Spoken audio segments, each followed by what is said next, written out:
Salut à tous et bienvenue sur votre podcast The Trick Play. Aujourd'hui, on va noter les classes de draft de la NFC South et on va démarrer avec les Carolina Panthers. Les Panthers, on vous invite d'ailleurs à suivre Panthers France sur Twitter et aller écouter leur podcast. On en avait fait un avec eux d'ailleurs, notamment. Les Panthers, je vais vous donner leur ordre de draft. Au premier tour, avec le choix numéro 7, ils ont sélectionné Derrick Brown, le defensive tackle d'Auburn. Au deuxième tour, c'était Yetur Gross-Matos, le DN de Penn State, et Jeremy Shinn, le safety de Southern Illinois. Quatrième tour, Troy Pride, le cornerback de Notre-Dame. Cinquième tour, Kenny Robinson, le safety de West Virginia. Sixième tour, Bravion Roy, le defensive tackle de Baylor. Et septième tour, Stanley Thomas Oliver III, cornerback Florida International. Augustin, on va démarrer avec toi. Et comment tu la noterais, cette classe de draft du côté de nos amis de Charlotte? Alors, moi, je vais mettre un A. J'aime beaucoup cette draft parce que ils suivent la philosophie que veut instaurer Matt Hall à la tête des Panthers. Donc, ça n'a échappé à personne, mais sur les 8 picks, oui, il y en a bien 8. Non, sur les 7 picks, il y a 7 joueurs défensifs. Et pour moi, les 4 premiers joueurs défensifs, qui sont du coup Derrick Brown, Yetur Gross-Matos, Jeremy Shinn et Troy Pride, seront des titulaires. Donc tu te renforces.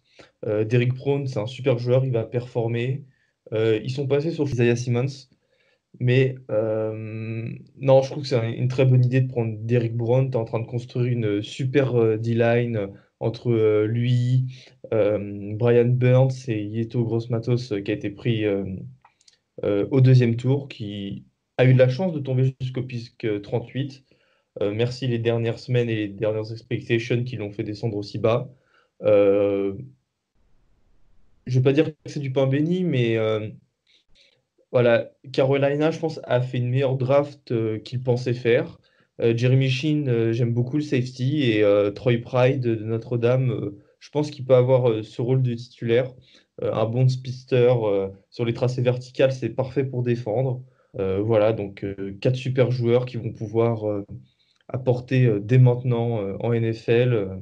C'est tout bonus pour les Panthers. Je donne la note de A. Très bien, je te remercie. Pour toi, Robin. Alors pour moi, c'est pareil, c'est la note de A. Ce qui me manque pour le A+, c'est le joueur d'attaque. Euh, Avoir une draft full défense, pour moi, ils ont répondu à presque tous leurs besoins, sauf le besoin de ligne offensive. Ils viennent de signer un nouveau quarterback pour une fortune, Teddy Bridgewater. Il faut le protéger. Et il faut lui donner des armes aussi. On en avait parlé dans le podcast avec Panthers France, mais les receveurs, ils ont une bonne classe de receveurs et ils draftent, enfin, ils auraient pu encore la développer, surtout qu'il y a beaucoup de rumeurs comme quoi ils chercheraient à trade un de leurs receveurs. Donc le fait qu'ils prennent ni de receveur ni de O-line, ça me gêne un peu et c'est ça qui me donne pas le A+. Pour moi, Derrick Brown, c'est top 3 joueurs défensifs de la draft avec Chase Young et Isaiah Simmons. Et sur Gross Matos, c'est un titulaire. Jeremy Chin de Southern Illinois, c'est un titulaire. Troy Pride, pareil. Augustin, il l'a dit. Il a vu jouer à Notre-Dame, c'est un titulaire. Et j'aime aussi le pick Bravion Roy de Baylor. Encore une fois, c'est de la D-line. Et il est vraiment fort. Physiquement, c'est un gros bébé. Et il a de l'expérience sur la D-line puisqu'il a joué une cinquantaine de matchs à Baylor, donc il a de l'expérience et c'est des joueurs comme ça. C'est un joueur typiquement qui est un pic de Matt Rule, parce qu'il connaît bien, donc il va bien s'entendre avec le coaching staff. Moi, c'est encore une fois, je le dis, s'il n'y a pas de A+, c'est parce qu'il n'y a pas de O-line ni de pick en attaque. Et voilà. Mais sinon, A. Ok, merci beaucoup pour l'analyse. Et toi, Valentin, qu'en as-tu pensé? Alors moi, je leur mets la note de A-. Je vous invite vraiment à écouter le podcast qu'on a fait avec NFL Panthers France parce que vous allez comprendre pourquoi ils ont fait cette draft full défense. Je pense que c'est d'ailleurs que c'est une bonne idée d'avoir fait un full défense et que l'année prochaine, ils feront peut-être un full attaque. Le changement de 3-4 à 4-3 en défense, pour le coach Snow, il lui fallait des gars. Donc je pense que c'est ce qu'ils ont bien fait. Euh, je mettrais juste, je mets pas le A parce que pour moi ils prennent pas un inside linebacker après la perte de Kuechly. Et au 7e tour, au lieu de reprendre un cornerback, je pense qu'ils auraient peut-être pu prendre un gars comme Joe Bashi qui a été undrafted free agent aux Saints. Donc voilà, c'est une très très bonne draft avec gros titulaires en puissance et de bons gars pour la rotation et vont tous apporter un impact très rapidement pour cette défense. Merci beaucoup. De mon côté, ça sera la même note que toi, Val, ça sera un A-. J'aime beaucoup, beaucoup. Vous avez tout résumé de toute manière. Hein. J'aime beaucoup, beaucoup tous les choix des Panthers. Mais je suis comme Robin. Ce qui le moins, c'est parce que voilà, il n'y a pas d'offense. Il n'y a aucun pick en offense. Et pour être fan des Saints, on en parlera plus tard. J'ai quand même pu voir Bridgewater à l'œuvre cette année. La O-line est beaucoup moins bonne, je trouve, chez les Panthers que chez les Saints. Et Bridgewater a besoin de temps pour lancer. Donc je pense que là, il va manger quelques mandales et peut-être lui donner une arme offensive en plus, ça n'aurait pas été de refus. En dehors de tout ça, Derrick Brown, il est sur grosse matos, Jeremy Chinn et Troy Pride, je valide à 200%, il n'y a aucun souci. Mais voilà, peut-être aller chercher un joueur offensif. Et puis encore une fois, comme vous l'avez dit, Bravion Roy, le defensive tackle de Baylor que Matt Rhule connaît très bien. Il saura comment l'utiliser. Ça sera une note donc entre A et A- pour les Carolina Panthers. Les amis, je vous propose de passer aux Atlanta Falcons. Les Falcons, bon, on sait que perso, je ne les porte pas dans mon cœur, mais on va essayer de rester objectif vraiment et sincèrement parce que vous allez voir, on aura différentes notes, mais sincèrement, de mon côté en tout cas, je resterai objectif. Robin, toi, tu vas nous dire ce que tu penses de la draft des Falcons. Alors avant, je vais énumérer leurs choix. Premier round, ils avaient le 16e choix, A.J. Terrell, le cornerback de Clemson. Deuxième round, Marlon Davidson, le defensive end d'Auburn. Troisième round, Matt Hennessy, le center de Temple. Quatrième round, Michael Walker, l'inside linebacker de Fresno State. Et Jalen Hawkins, le safety de California. Puis ensuite, il y a eu un gros gap et c'est passé directement au 7e round avec Sterling Offricher, le punter de Syracuse. Punter-kicker qui fait les deux. Hein. Toi, Robin, qu'est-ce que tu en as pensé?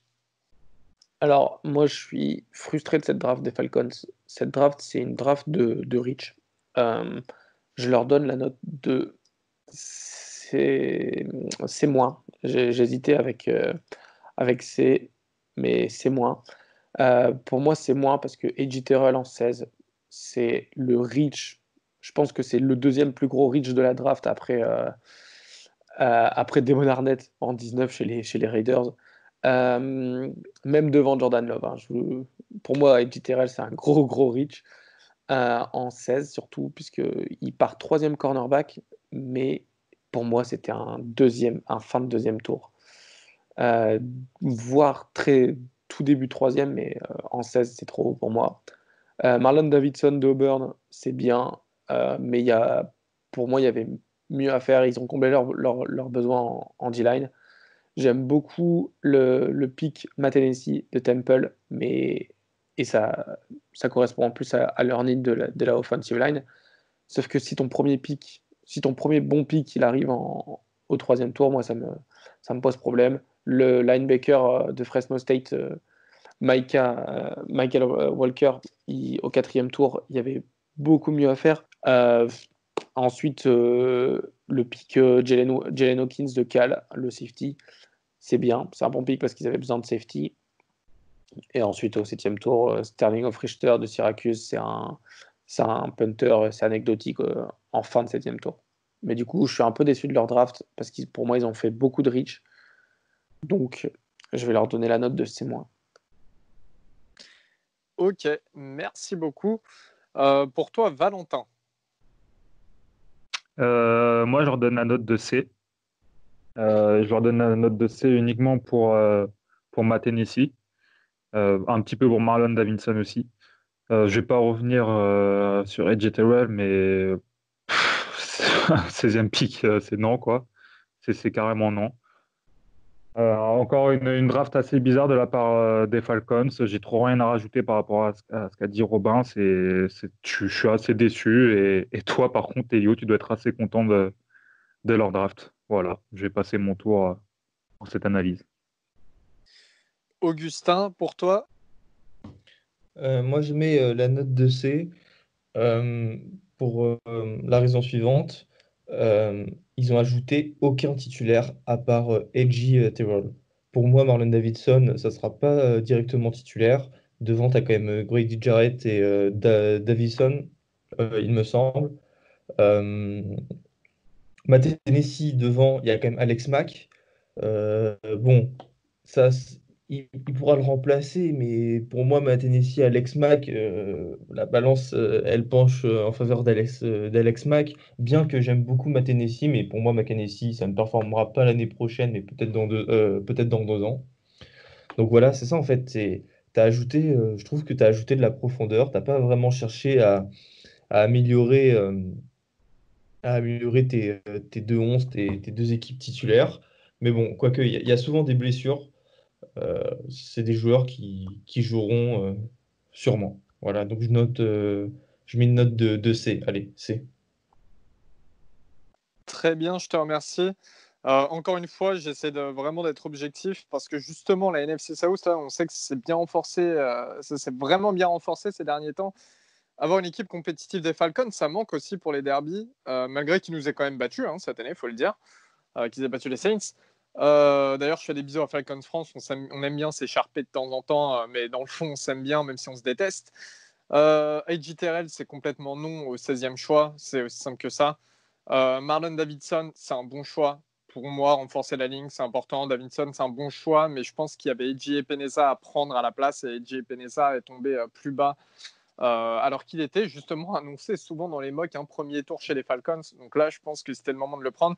Matt Hennessy, c'est une bonne option, mais comme l'a dit notre ami Augustin, c'est que voilà, il y a Alex Mack qui est déjà présent dans le roster et Alex Mack, pour moi, est un bon center. Donc je vois pas trop pourquoi Matt Hennessy, Michael Walker, il y avait d'autres linebackers meilleurs, Jenny Hawkins, pourquoi pas, et puis Off Richter. Comme l'a dit Robin, c'est anecdotique. Vraiment, je trouve que c'est une très mauvaise draft. Il y a beaucoup mieux à faire, surtout quand tu as le 16e choix. Tu as, quand même du choix. Voilà, faut le dire comme ça, mot pour mot, tu as du choix à ce moment-là de la draft et tu prends une JTRL. C'est complètement non. Donc pour moi, ça sera un D+, parce que vraiment, c'est une draft qui ne changera pas l'équipe des Falcons. Et je ne sais pas si c'est Dimitrov ou Quinn qui fait réellement les choix, mais à un moment, il va falloir prendre certaines décisions parce que même la saison dernière, la draft n'était vraiment pas belle du côté d'Atlanta.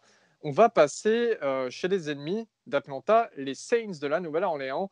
Alors, comme vous le savez, je vais démarrer, les amis. Comme vous le savez, on est plusieurs dans l'équipe à avoir des équipes NFL favorites. Moi, avant tout, avant d'être fan de Maryland ou quoi que ce soit, depuis que je suis jeune, je suis un fan des Saints absolu. Voilà, c'est une partie de ma vie, une grosse partie de ma vie. Donc, les 3 soirs à la draft, j'avais un maillot des Saints sur le dos. J'étais en stress, en panique. Augustin, comme tu l'as dit, je détesterais être aussi fan que vous d'une équipe NFL parce que vous êtes au bord de l'arrêt cardiaque, les gars. Et c'est vrai.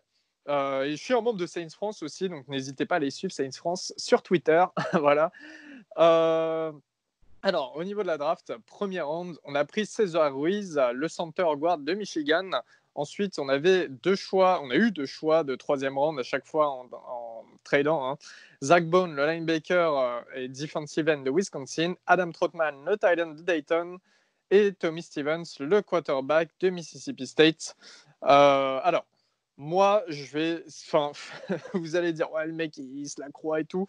Mais je vais mettre la note de A- pour mes Saints parce que tout simplement, ils ont choisi la qualité au-dessus de la quantité. Chaque année, les Saints, quand on draft, les joueurs qui partent entre le 5e et le 7e tour, on les cut, on les met en practice squad, donc ça sert strictement à rien.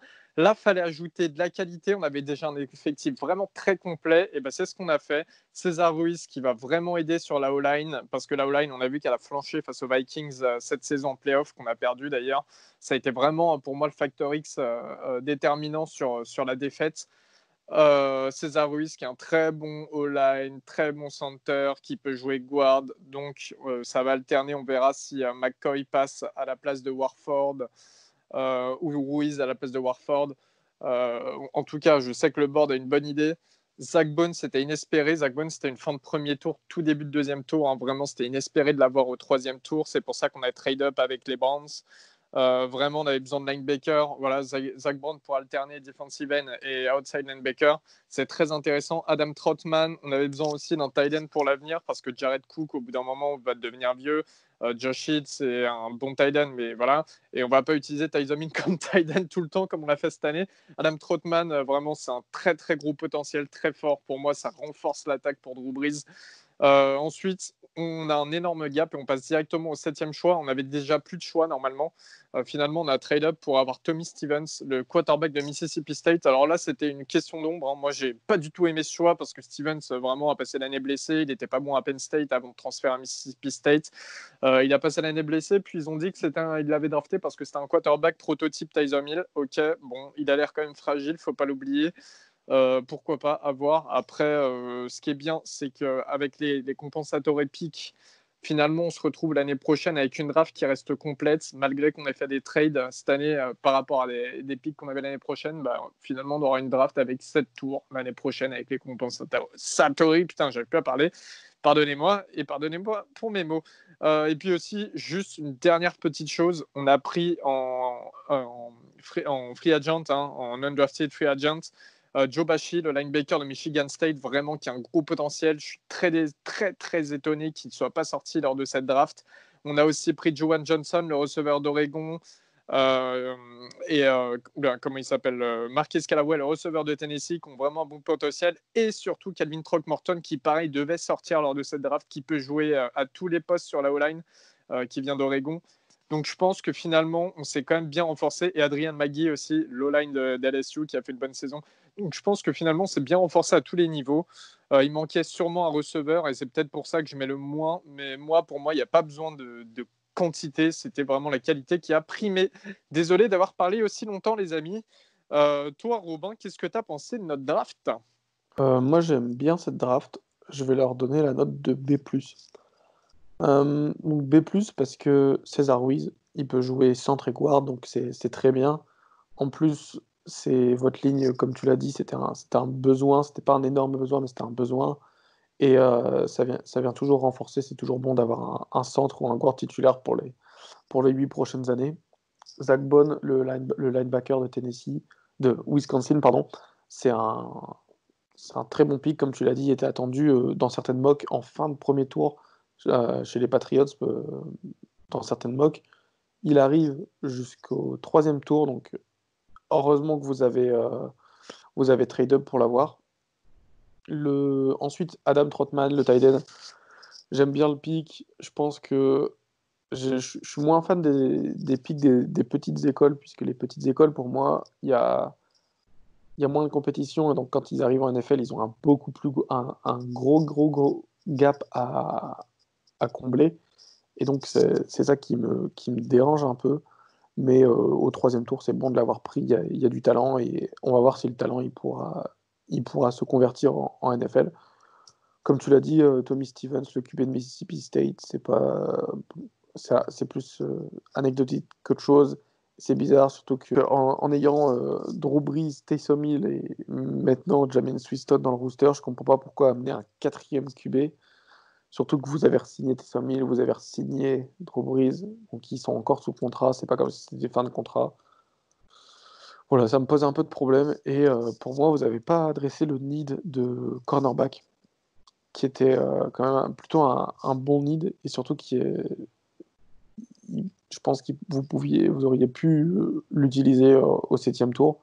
Après, sinon, vos choix pour undrafted avec Jowan Johnson, c'est bien, ça va donner une cible à Drew Brees, et je pense qu'il fera le rooster. C'est un bon joueur, j'ai fait un profil de draft sur Twitter, vous pouvez aller le voir. Il sera dans une équipe. Vous avez aussi drafté, s'il y a un undrafted free agent, Calvin Throckmorton, comme tu l'as dit, il peut jouer partout. Et c'est son combine et son senior ball, ils l'ont fait descendre de fou dans les mocks. Mais pour moi, il peut jouer partout sur la ligne. Il jouera guard en NFL, je pense. Mais c'est un super bon choix en undrafted free agent. C'est pour ça que vous l'avez payé une fortune. D'ailleurs, il a un gros contrat alors qu'il est C'est vrai. UFA. Mais C'est ça, je mets B+. S'il y avait un peu plus de pics, un cinquième pic, au lieu d'avoir un QB, j'aurais mis A-, mais là, il manque un peu de pics. Super, je te remercie. Pour toi, Augustin? Vous avez déjà tout dit, alors je vais juste donner ma note. Je mets un B+, tout simplement parce que il y avait quasiment pas de choix et avec le peu de choix que vous avez eu les Saints, vous vous renforcez. Merci beaucoup. Et pour toi, Valentin? Je vous mets la note de A-. Je pense que vous aurez peut-être pu faire un trade avec des pics de l'année prochaine pour un receveur cette année ou prendre un receveur au 7e tour, mais sinon tout a été dit. Merci beaucoup. Donc pour les Saints, ce sera une note entre A- et B+. Du coup, on va passer aux Buccaneers, les Buccaneers de Tampa Bay. Donc on sait ce qui s'est passé là avec la free agency. Il y a Tom Brady qui a débarqué comme quarterback, il y a Rob Gronkowski qui est revenu en NFL après avoir gagné un titre en WWE. Enfin, la vie est belle du côté de la Floride. Et puis Jameis Winston qui est parti du côté de la Nouvelle-Orléans et des Saints du coup. Alors, je vais vous donner l'ordre et les choix de draft des Buccaneers. Ça commence avec le round numéro 1, bien entendu, et Tristan Wirth, l'offensive tackle d'Iowa. Au deuxième round, Antoine Winfield, le safety de Minnesota. Troisième choix au troisième round, Keyshawn Vaughn, le running back de Vanderbilt. Cinquième round, Tyler Johnson, le receveur de Minnesota. Sixième tour, Khalil Davis, le D-line de Nebraska. Et septième tour de choix, Chapel Russell, le linebacker de Temple. Et Raymond Calais, le running back de Louisiana Lafayette. Pour toi, Valentin, comment tu la noterais cette draft de Tampa Bay?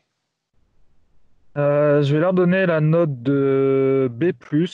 Je pense qu'ils ont très bien commencé leur draft, notamment avec Tristan Wirth et Antoine Winfield. Euh, Ils ont rempli quasiment tout leur need, à part en defensive end sur cette draft. Bon, après, Khalil Davis peut jouer defensive end. Bon, il est sur la ligne, on va dire que ça passe. Mais surtout, moi, j'aime bien le pick de Keyshawn Vaughn de Vanderbilt, qui est un très bon coureur. Qui, je crois, était pas loin ou a dépassé les milliards sur ces saisons. Là-bas, en sachant que bon, Vanderbilt, c'est pas non plus la plus grosse des facs avec la meilleure des O-line. Antoine Winfield Jr., c'est pour moi c'est peut-être le meilleur safety de cette draft. Un très très gros playmaker. Voilà. C'est une bonne draft, très homogène, avec des titulaires. Tristan Wirth qui pourra protéger Tom Brady dès sa première saison. Voilà, ce sera tout pour moi. Un B+. Merci beaucoup, Val. Pour toi, Augustin? Décidément, je suis beaucoup plus optimiste que tout le monde sur ces notes. Peut-être l'insouciance, mais non, j'ai adoré cette draft. Je remets la note de A. Tristan Wirfs, c'était inespéré. Brady, Tom Brady demandait que ça. Antoine Winfield Jr., je suis carrément amoureux de ce joueur, un véritable playmaker. Il est un petit peu undersized, mais c'est le genre de gars qui peut te taper plusieurs interceptions dans une saison. Il faudra voir comment il s'adapte à la NFL. Je pense qu'il aura besoin d'une petite année pour vraiment performer. Mais bon, je fais confiance au coaching de Tampa Bay. Keyshawn Vaughn, en 76, c'est un petit peu rich, mais c'est très bien pour le mettre en backup de Ronald Jones, the second. Et j'aime aussi beaucoup euh, le pick du receveur Tyler Johnson, encore de Minnesota. Euh, je trouve qu'en fait que Tampa Bay n'était pas tombé dans le piège qu'ont voulu mettre d'une certaine manière les insiders, etc., en disant faut drafter un receveur alors qu'il y a déjà Mike Evans et Chris Godwin. Ça ne servait à rien de rajouter une belle cible, une cible qui allait être, on va dire, frugivore, qui allait demander beaucoup de ballons. Euh, Tyler Johnson, ça va se battre pour le poste de receveur numéro 3 avec Scotty Miller. Voilà, j'aime bien. C'est une équipe, les Buccaneers, qui sont vraiment bien renforcés. Et l'arrivée de Brady plus cette draft, attention aux fesses des Saints dans la division. Eh ben, je te remercie parce que je suis d'accord avec toi. Tu as bien raison là-dessus. Ils vont bien nous embêter, les Bucks, cette année. C'était peut-être pas l'équipe à laquelle à laquelle on s'attendait au vu de leur dernière saison. Mais finalement, cette année, ça va vraiment, je pense, se battre. Enfin, on sera les deux équipes du haut de tableau de la NFC South. C'est vraiment, ça va se battre. Moi, je leur mets la note de A-. Pourquoi? Parce que Winfield, c'est super, ça, il n'y a rien à dire. Keshawn Vaughn, comme tu l'as dit, peut-être qu'il aurait pu être attrapé plus bas, mais comme l'a dit aussi Valentin, c'est un très bon running back. Tyler Johnson, encore une fois, même si c'est pas mon équipe, je kiffe le choix dans l'idée parce que tu le rajoutes à Mike Evans et Chris Godwin. Enfin, voilà, t'as plus de soucis à le faire au niveau des receveurs. Tout ce qui me manque, après les autres picks sont un peu anecdotiques, tout ce qui me manquerait, je dirais, c'est pour ça qu'il y a le moins, c'est un cornerback, parce que du côté des cornerbacks, c'est pas trop la joie à Tampa Bay, surtout qu'ils voilà, ils avaient lâché Vernon Hargreaves. L'année dernière, au deuxième tour, ils avaient pris Sean Murphy-Bunting, mais bon, qui venait de Michigan State, c'est pas... Voilà, bon, je crois que c'est lui qui sera le cornerback numéro 1 cette année, et c'est pas non plus la folie. Donc, pourquoi pas un petit cornerback qui aurait pu faire l'affaire. Donc voilà, je resterai sur la position de A-. Et les Buccaneers, vous allez bien m'embêter cette année. Et je le dis, je l'assume. Pour toi, Robin. Du coup, moi, pour les Tampa Bay Buccaneers, je donne la note de B+. Pour avoir le A-, il manquait le cornerback, parce que dans cette division, il faut couvrir Michael Thomas, il faut couvrir Julio Jones. Donc ne pas avoir de cornerback numéro 1, c'est un peu dérangeant pour moi, mais ils ont quand même renforcé leur backfield avec Antoine Winfield Jr. de Minnesota, qui est un super pick. C'est un des meilleurs safety de la draft, il n'y a rien à dire. Ensuite, mon pick préféré pour les Buccaneers, c'est Tyler Johnson. Tyler Johnson de Minnesota. J'adore ce joueur. Il y a quelques petits problèmes de drop, mais dès qu'il a la balle en main, il va pouvoir courir gagner des mètres des yards après la course, après le catch, pour des yards précieux. C'est vraiment un joueur, il court des bons tracés. Donc, j'adore le joueur. Il faudra qu'il corrige ses problèmes de drop, mais je pense qu'il réussira à le faire, surtout avec Tom Brady en quarterback, comme on l'a dit. Et au final, Tristan Wirfs pour protéger Tom Brady. Je pense que Tom Brady ne pouvait pas rêver mieux d'avoir une attaque avec Tristan Wirfs, Mike Evans, Godwin. Ils ont aussi Rob Gronkowski, ils ont des tight ends à l'appel. Voilà, et en plus, supporter le running game avec Von de Vanderbilt, c'est bien aussi. Comme je l'ai dit, je leur mets pas A- parce qu'il manque un cornerback. Mais sinon, B+, c'est une bonne draft ils seront contenders. Merci beaucoup pour ton analyse, Robin. Donc, si on peut refaire un résumé général, hein, on mettrait les Panthers en tout premier, puis ensuite ça se jouerait entre les Buccaneers et les Saints, et ensuite les Falcons, si on devait classer ces classes de draft de la NFC South. Merci encore une fois de nous avoir écoutés. On se rejoint très vite pour un nouveau épisode. On va encore classer les divisions selon leur choix de draft. Voilà, n'hésitez pas à réagir, bien entendu. Et je vous fais je vous passe le bonjour à tous. Je vous souhaite une bonne journée et surtout, au dad, go Saints. Salut les gars. Salut tout le monde.